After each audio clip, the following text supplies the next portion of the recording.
Hey everyone, so we're going to cover some mapping tools depending on which one you like to use best. I do have my own favorite, so I want to share that with you. This was my absolute favorite, this chalk pen, chalk ink pen that I got from Amazon. The only problem was it kept increasing in pricing, and eventually I think one pen was about $18. And no matter how much you care for these, sometimes they do tend to dry out a little bit. But it did give me a nice line on the head, and it was very visible and easy to see, like that. So then I started to you do a little bit more research to see if I could find something a little bit cheaper. And I bought, I can't tell you how many of these different types of chalk pens I bought and tested them all out. I did buy, be very careful when you buy them. I actually Googled chalk marker and bought a pack. And when they got to me, right down here in very fine writing, it said permanent on it, even though it was listed under a chalk pen. This one's a little bit lighter. I know you probably can't see that on camera, but it does give you a thinner line there.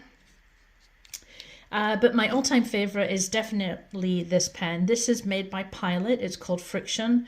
You can actually get it in your grocery store. They'll often carry them. It comes in a blue and it comes in a black as well. I like the blue, just in case anything's left on the head. I mean, nothing's ever left on the head when I use this pen, but the blue Friction is great. So I'm going to put some of this on here for you, just to show you.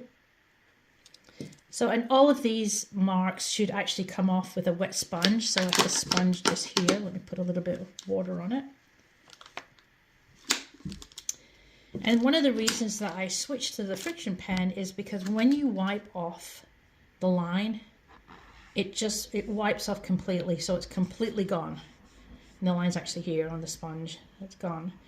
This one's not too bad neither. That wipes off nicely too. But what happens when you use a lot of chalk is sometimes you're left with kind of residual marks on the head. And it's just messier to work with. The chalk will sometimes get stuck on my hand as well, and as I'm moving my hand around the head, I end up with chalk marks on the head. So I do like the Friction pen much better than the other pens that I've been using.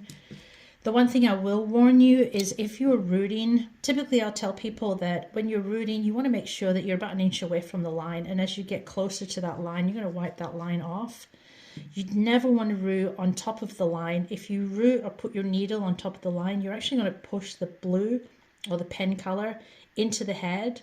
And then sometimes it's a little bit hard to get the pen off because the pen's actually not on the surface of the head, it's in the indentation. So you always want to wipe your map off a little bit before, closer. When you're rooting, you want to make sure that you're not rooting right on top of the line.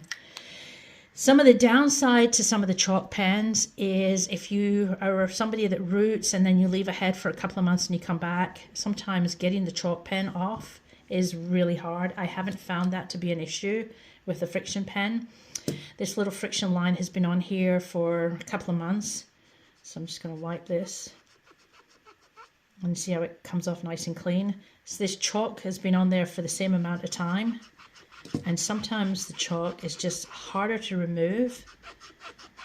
It is coming off, and I know this might not show on camera, but there is still a little bit of a line on here, and again I'm left with that white chalky residue. So my pick for rooting and doing a map is the Friction pen. This is for a vinyl head. We're not talking about silicone. We're just talking about vinyl. But if you're looking for a new tool to try out, try the Pilot Friction pen. Thank you.